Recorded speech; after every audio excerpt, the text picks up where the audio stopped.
শ্বশুরবাড়ির 7 কেজি মিষ্টি আর 3 কেজি রসমালাই নিয়ে যাওয়ার পর রাতে আমায় খেতে দিল পাঙ্গাস মাছের 2 টুকরো ভাজি আর পোল্ট্রি মুরগির আলু দিয়ে রান্না করা পাতলা ঝোলের তরকারি। খাবারগুলো দেখে আমি আমার স্ত্রী শ্রাবণীর দিকে তাকিয়ে মুচকি হেসে বললাম, কোনো সস্তা জাতীয় খাবার নেই? এত দামি খাবার আমার গলা দিয়ে নামবে না। শ্রাবণী চোখের কোণে জমে থাকা জলটা মুছে বলল, বিয়ে করার সময় মনে ছিল না বাপ মা মরা মেয়েকে বিয়ে করলে শ্বশুরবাড়ির আদর জুটবে না? ভাইয়ের সংসারে থেকে বড় হয়েছি, এটুকু যে পাচ্ছ এটাই অনেক। শ্রাবণীর কথা শুনে আমি আর কিছু বললাম না। বাটি থেকে তরকারি যখন প্লেটে নিব তখন শ্রাবণী আমায় বাধা দিয়ে বলল, যে জিনিসটা খেতে পারো না সেটা এখন খেয়ে আমায় খুশি করতে হবে না, একটু বসো, আমি ডিম ভেজে নিয়ে আসছি। শ্রাবণী ডিম ভাজতে গেলে ওর ভাবি রোহানা ঠোঁট বাঁকিয়ে রুম থেকে বের হয়ে দরজায় দাঁড়িয়ে বলল, ডিম ভাজি করছো কেন? রান্না কি ভালো হয়নি? আমি কি ভালো রাঁধতে পারি না? শ্রাবণী তখন মাথা নিচু করে বলল, আসলে ভাবি ওর পাঙ্গাস আর পোল্ট্রিতে অ্যালার্জি, খেতে পারে না। ভাবি তখন খোঁচা দিয়ে বলল, বড়লোক জামাই তো, তাই গরিবের খাবার মুখে ওঠে না। শ্রাবণী কথাটা শুনে না শোনার অভিনয় করে ও ওর কাজ করতে লাগলো। পরদিন সকালে আমার ঘুম ভাঙলো 9টার দিকে। ঘুম থেকে উঠে দেখি শ্রাবণী সমানে পুরো বাসা পায়চারি করছে, বারবার ভাবির রুমের দরজায় যাচ্ছে। রুম তো বন্ধ আর ফ্রিজ খোলার চেষ্টা করছে। শ্রাবণীর ডাকাডাকিতে ওর ভাই ভাবি ঘুম থেকে উঠে দরজা খুললো 10:30টার দিকে। ওর ভাই তখন দরজা খুলে বলল, কিরে ছুটির দিনে এত সকালে ডাকছিস যে? শ্রাবণী তখন বলল, ভাইয়া 10:30 বেজে গেছে, তোমাদের জামাইকে এখনো নাস্তা দেওয়া হয়নি, ডাকছিলাম ফ্রিজের চাবিটা দিতে, নাস্তার জন্য ফ্রিজ থেকে ডিম আর সবজিগুলো নিতাম আর কি। ভাইয়ার পেছন থেকে শ্রাবণীর ভাবি তখন বলল, আর বলো না, ফ্রিজ লক করে রাখে তোমার ভাইয়ের জন্য, তোমার ভাইয়ার ডায়াবেটিক্স, তারপরও ফ্রিজ খুলে শুধু মিষ্টি খায়, এজন্যই লক করে রাখি, তুমি আবার অন্য কিছু ভেবো না। শ্রাবণী তখন বলল, ভাবি রাতে আমি যখন ডিম নিলাম তখনও ফ্রিজটা লক করা ছিল না, আর ভাইয়ার ডায়াবেটিক্স নেই। শ্রাবণীর ভাই তখন আমতা আমতা করে বলল, তোর ভাবি ঠিকই বলেছে রে, আমার আজকাল ডায়াবেটিক্স দেখা দিয়েছে। শ্রাবণী আর কিছু না বলে রান্নাঘরের দিকে গেল।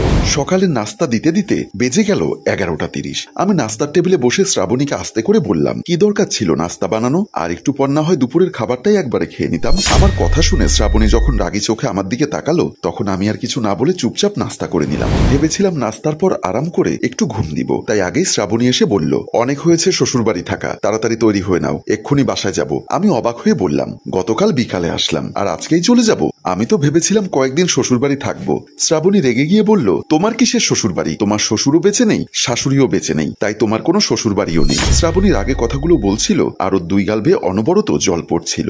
মেয়েরা খুব অদ্ভুত হয়, নিজের বাড়িতে স্বামীর চুল পরিমাণ অযত্ন সহ্য করতে পারে না। চাচাতো ভাইয়ের বিয়েতে যখন আমি মা আর শ্রাবণী গেলাম তখন চাচা মাকে ডেকে বলল, ভাবি ফকিন্নির বাড়িতে আমার ছেলেকে বিয়ে করায়নি, মেয়ের বাড়ির লোকজন আমার ছেলেকে ফ্রিজ, টিভি, মোটরসাইকেল সবই দিয়েছে, তা আপনার ছেলের শ্বশুরবাড়ি থেকে ছেলেকে কি দিল? মা হেসে বলল, নিজের বাড়ির মেয়েকে দিয়েছে, আর কি দিবে? চাচা অনেকটা শ্রাবণীকে ছোট করার জন্য বলল, ফ্রিজ, টিভি, মোটরসাইকেল কিছুই দেয়নি। মা তখন বলল, আমার ঘরে 2টো ফ্রিজ আছে, একটা নর্মাল ফ্রিজ আর একটা ডিপ ফ্রিজ, তাই আর একটা ফ্রিজের কোনো দরকার নেই। 42 ইঞ্চি একটা এলইডি টিভি আছে, তাই টিভিরও দরকার নেই। ছেলের আমার প্রাইভেট কার আছে, তাই মোটরসাইকেলের দরকার নেই। আমার ঘরে আল্লাহর রহমতে সব আছে, কিন্তু ছিল না একটা মেয়ে, ওরা আমায় মেয়ে দিয়েছে, তাই আমার আর কিছু চাই না। মায়ের কথা শুনে চাচা কিছু না বলে সামনে থেকে চলে গেল, আর শ্রাবণী তখন কেঁদে চোখের পানি নাকের পানি এক করে ফেলেছিল। মা তখন শ্রাবণীকে বলল, এই তোর সমস্যা কি? কিছু হলেই এমন করে কাঁদিস কেন?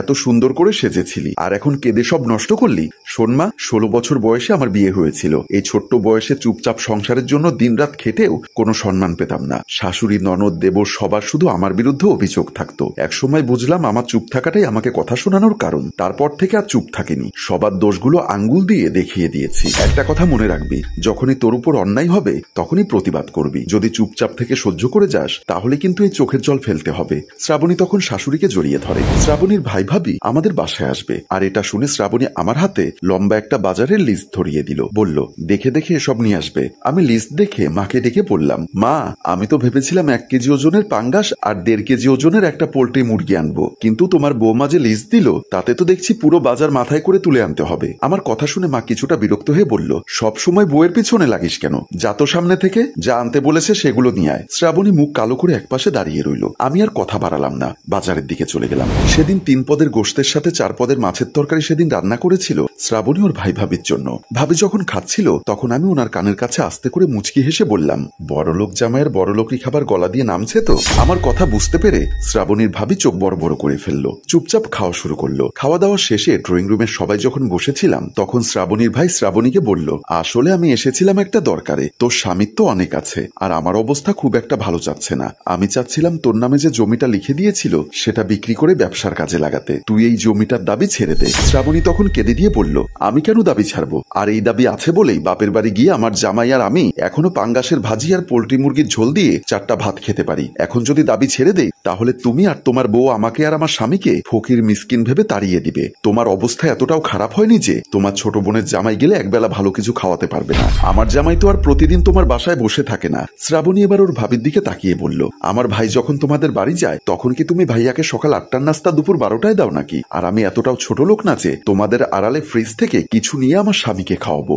আমি আমার ভাগ ছাড়বো না ভাইয়া। যখন সময় হবে তখন ঠিকই আমি আমার ভাগ বুঝে নিব। শ্রাবণীর কথা শুনে ওর ভাই ভাবি আর কিছু না বলে চুপচাপ চলে গেল। আমি মাকে তখন বললাম, স্বামীর মোটিভেশনাল কথা শুনে কানে শুনতে না পাওয়া তিতলি বিমান চালানো শিখে গেছিল, আর শাশুড়ির মোটিভেশনাল কথা শুনে ভাই ভাবিকে শিক্ষা দিল আমাদের শ্রাবণী। এ কথা বলে আমি আর মা জোরে জোরে হাসতে লাগলাম, আর আবেগে শ্রাবণী মাথা নিচু করে সেই আগের মতো কাঁদতে লাগলো। ভাই আর ভাবি মাথা নিচু করে ওখান থেকে চলে গেল। সম্মানিত ভিউয়ার্স, আপনি কারোর সাথে অন্যায় করবেন, ওই ব্যক্তি আপনাকে ছেড়ে দিলেও সময় প্রকৃতি আপনাকে ছেড়ে দিবে না। তাই দাঁত থাকতে দাঁতের মর্ম বুঝুন। গল্পটির ভাবনা ও প্রযোজনায় মঞ্জুর মোর্শেদ, ক্যামেরায় শিহাব। ধন্যবাদ।